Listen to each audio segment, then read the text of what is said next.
제발 당신이 부자가 되지 못하는 이유가 당신의 부모님 때문이라는 멍청한 얘기는 좀 그만하세요. 어차피 부모를 욕하려거든 차라리.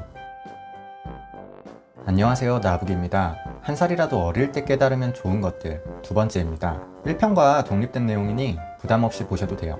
바로 시작할게요. 네 번째, 혐오를 멈추세요. 우리나라 돌아가는 꼴을 보세요. 좌파 우파 싸우고 남성 여성 갈라치고 임대인 세입자 갈등 조장하고 고용인과 비고용인을 대립시키고 흑백 논리에 이분법 사고가 팽배해요.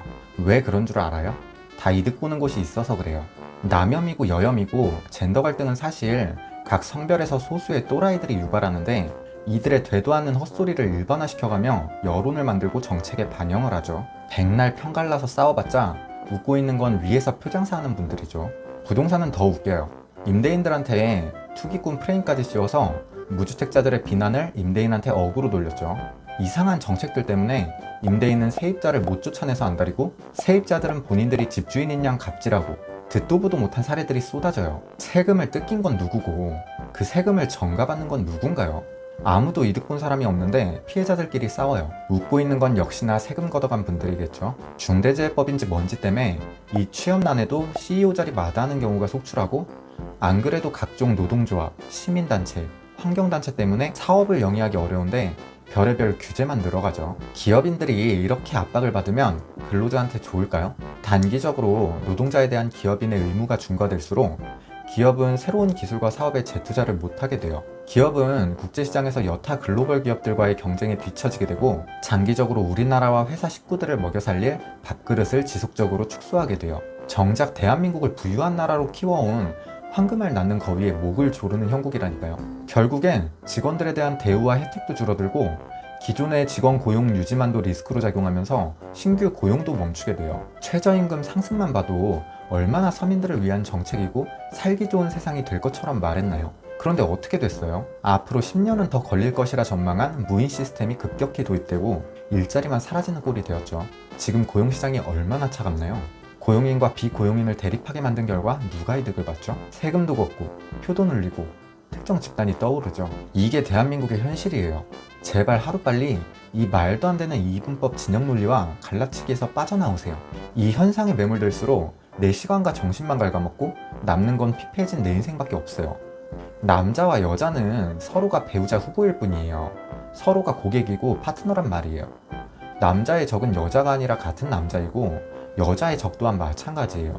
오히려 이렇게 두 집단이 나를 세우고 대립하면 정상적인 내 배우자를 찾기에는 훨씬 유리하다니까? 정신병을 숨기던 소수들조차 알아서 커밍아웃 해주잖아. 다주택자, 무주택자도 왜 싸워요? 다주택자의 고객은 무주택자일 뿐이고 다주택자가 없으면 무주택자는 거주 선택권이 제한돼요. 정작 다주택자의 적은 다른 다주택자들이고 무주택자들의 청약 당첨을 위협하는 건 다른 무주택 청약 경쟁자라니까. 내 근무 환경이 거지 같고 취업이 힘든 건 일자리를 만들어줄 그 기업인들은 적고 그 일자리를 필요로 하는 경쟁자가 많기 때문에 나의 노동의 가치가 낮게 평가되는 거라고. 지금도 나만의 무기를 갖고 계신 분들은 부르는 게 몸값이고 이 회사 저 회사에서 영입하지 못해 안달이에요. 정치 얘기도 안 할 수 없죠. 결론부터 얘기할게요. 여러분이 지지하는 진보건 보수건 그냥 똑같은 정치인이고 한통속인 경우도 많아요. 여태 정권이 몇 번이 바뀌어왔고 어떤 정권이 그렇게 살기 좋았으며 훌륭한 대통령으로 추앙받는 분은 누구인가요?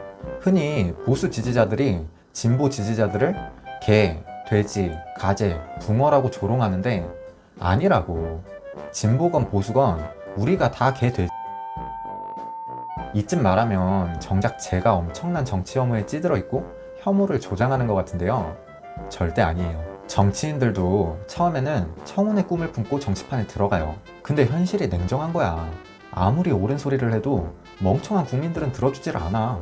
국민들이 안 들어주니 표도 안 생기고 표를 못 받는 정치인은 힘도 없어요. 일단 힘을 키워야 작은 거 뭐 하나라도 바꿀 수 있는데 이 힘을 키우려니 오름보다는 표를 쫓아야 하고 오름을 포기하니 국민들이 열렬히 지지해주네? 그럼 국민들이 외면하는 내 가치관이 옳은 거야? 대다수 국민이 지지하는 저 오답이 옳은 거야? 정말 많은 국민이 대한민국이라는 나라가 부국, 강국이 되길 바라면서 정작 표는 각자 이해관계대로만 준다니까요. 다수결의 폐해이고 다수결이 항상 정답을 가리키진 않는다는 거예요. 우리나라 성인 인구가 4,300만 명인데 내가 정치에 아무리 관심을 갖고 인생을 걸어봤자 내 표의 영향력과 가치는 4,300만 분의 1이라는 뜻이에요. 정치는 투표권 횡사까지가 내 몫이에요. 이게 자유민주주의 국가의 룰이고 이 현상을 있는 그대로 받아들여야 돼요.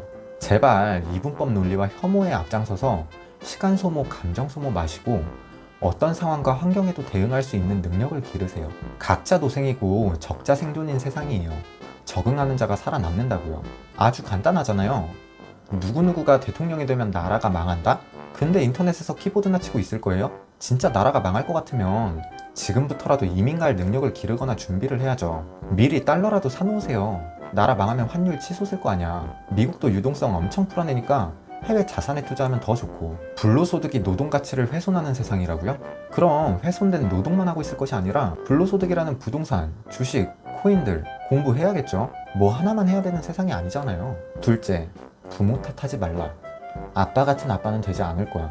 엄마 같은 인생은 살지 않을 거야. 제가 했던 생각이고 제 친구들이 했던 말들이에요. 누구보다 부모님 등골 브레이커였고 누구보다 부모님 말엔 이유 없이 반항했던 제가 이 생각이 언제 바뀐 줄 아세요? 흔히들 결혼하면 바뀌고 아이 낳으면 철든다고 하는데 심지어 저희 부모님도 그렇게 알아요. 근데 제가 느끼기엔 아니에요. 경제적으로 여유가 생기고 마음에, 생각에 여유가 생기니 바뀌더라고요. 그동안 부모님을 원망하고 비난해왔던 모든 것들이 감사하는 마음으로 한순간에 변했어요. 결국 문제는 나한테 있었던 거지. 나도 늦게 깨달았지만 강력히 말하고 싶어요. 제발 당신이 부자가 되지 못하는 이유가 당신의 부모님 때문이라는 멍청한 얘기는 좀 그만하세요. 어차피 부모를 욕하려거든 차라리 여러분의 그 썩어빠진 정신머리를 뜯어고쳐주지 않은 여러분 부모님들의 상냥함을 탓하세요. 그건 잘못 맞아요. 뭔가 광역 패드립이 된 것 같은데 이게 진리예요. 100억 자산가들의 자식들은 상속받는 게 얼마일까요? 두 자녀가 있다고 하면 세금 반 떼고 각각 25억씩 상속받겠죠? 그럼 그 자식들의 두 손주들은요? 세금 떼고 10억도 못 가져가요. 100억 부자의 자산도 손주한테 아파트 한 채 물려주는 게 고작이라고. 물론 이해 쉬우라고 대충 계산한 거고 훨씬 똑똑하게들 상속 대비하실 테지만 중요한 건 금수저로 출발하는 게 아니란 거고 여러분이 부자가 되지 못하는 이유 또한 부모님 때문이 아니라 본인의 문제란 걸 하루라도 빨리 받아들일수록 앞으로의 미래는 밝아질 가능성이 높아요. 그리고 내 삶이 무한하지 않듯 가족과의 시간도 유한해요. 많은 사람들이 지난 후에야 정말 많이 후회하잖아요. 가족과는 정말 할 수 있을 때 행복한 시간 많이 보내셨으면 좋겠어요. 저는 요즘 부모님 뵈러 갈 때 차를 놓고 가거나 대리를 부를 생각으로 가요. 엄마 아빠랑 술 마시는 게 너무 좋고 돈 얘기, 일 얘기, 사는 얘기 하는 게 너무 좋더라고요. 갈 때마다 맛있는 거 사주. 셋째, 세상에 쉬운 일은 없다. 그렇다고 불가능한 일도 없다. 예전에 지인들이랑 대화를 하며 이런 주제가 나왔어요. 세상에서 제일 꿀 빠는 일이 뭘까? 음악가? 연예인? 건물주? 의사는 축에도 못 들었고 결국 답이 안 나왔어요. 이런 얘기를 왜 하는 거냐? 쉽게 돈 버는 법? 쉽게 성공하는 법? 이런 거 없어요. 설령 행운이 내게 왔더라도 그 행운은 금방 지나가요. 행운을 지키는 법을 모르니까. 코인판이 딱 그렇잖아요. 와, 오늘 수익률 50%야. 대박. 치킨 시켜 먹어야겠다. 내일이면 50% 떨어져 있죠. 그럼 뭐야? 마이너스 25%에 마이너스 치킨값이야. 하루아침에 유명세 타서 부자된 연예인 래퍼들 많죠. 근데 이상하게 사업하고 플렉스하다 다들 파산하더라. 로또로 당첨되고 몇 년 만에 다시 가난해지고 극단적인 선택을 한다는 얘기도 많잖아요. 이걸 무슨 자본주의의 폐해로 몰고 가고 돈으로 행복을 살 수 없다고 얘기하는데 반짝 행운일 뿐이지 정작 내가 능력이 안 되면 기껏 온 행운을 불리기는커녕 지킬 수도 없어요. 와이프랑 100억이 생기면 어떻게 관리할까? 장난스럽게 얘기해 본 적이 있어요. 좋은 아이디어들이 안 떠오르더라고. 그게 현재 내 수준인 거예요. 100억이 있어도 굴릴 능력이 안 되는 거지. 적당히 쓰고 적당히 잃다가 딱 내 수준에 맞는 자산 규모로 수렴하겠죠. 그래서 내 수준을 키우는 게 중요해요. 오늘 물고기 10마리 잡았다고 좋아할 게 아니라 일주일 내내 한 마리도 못 잡았더라도 오늘은 낚시를 배우고 내일은 그물 치는 법을 배우고 모레는 양식하는 법도 배워요. 이 과정이 부자가 되고 있는 중인 거예요. 지금 당장 수중에 한 마리 물고기조차 없을지라도요. 결국은 내 실력을 조금씩 키워나가는 게 정석인 거고 그 과정이 매우 고통스러워요. 근데 원래 삶은 고통스러워요. 그래서 많은 사람들이 많은 일을 불가능하다고 쉽게 단정지어요. 예를 들어보자면 저는 컴퓨터 윈도우도 제대로 못 갈았어요. 컴퓨터 켜고 끄고 게임이나 할 줄 알았죠. 근데 유튜브 관련 책 사읽고 유튜브 제작 관련 영상을 2, 3일 정도 찾아보니까 지금 이렇게 유튜브 찍고 있잖아요. 경매에 아무것도 모르는데 처음 책 사읽고 강의 보고 첫 낙찰까지 딱 3개월 걸렸어요. 이때는 1년은 공부할 각오를 하고 있었는데 말이죠. 실리콘도 쏠 줄 모르는데 유튜브 보면서 싱크대 하수관도 갈고 후드도 교체하고 타일 줄눈 작업도 해보고 이젠 인테리어 장비들 수집료까지 생겨요. 아직 어마어마한 성공을 이룬 건 아니지만 집에서 육아도 하고 수익도 없는 유튜브에도 도전해볼 정도로 시간에서 자유로운 삶을 살고 있고요. 일요일과 월요일의 구분이 없고 워라벨이라는 삶이 나는 가능할 거라 생각해본 적이 없다니까. 근데 왜 나는 자꾸 밤을 새는 거지? 생각하는 대로 살아야 해요. 사는 대로 생각하지 말고. 내가 불가능이라고 생각했던 대부분은 그냥 두려움과 무지에서 오는 것 뿐이에요. 뭐나 되는 양 말했지만 저도 아직 본능적으로 두렵고 거부감 드는 분야들이 많아요. 그걸 의식적으로 억제하고 이겨내려고 생각하기만 해도 많은 것들이 바뀌더라고요.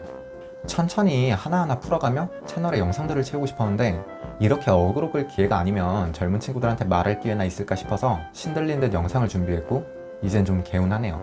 조금이라도 도움이 되셨다면 구독과 좋아요 눌러주세요. 채널의 방향과 컨텐츠 제작에 힘이 됩니다. 오늘의 영상 요약입니다. 이걸 보고도 못 느끼는 사람은 평생 못 느낀다. 그래서 남들보다 잘 사는 게 생각보다 쉽다.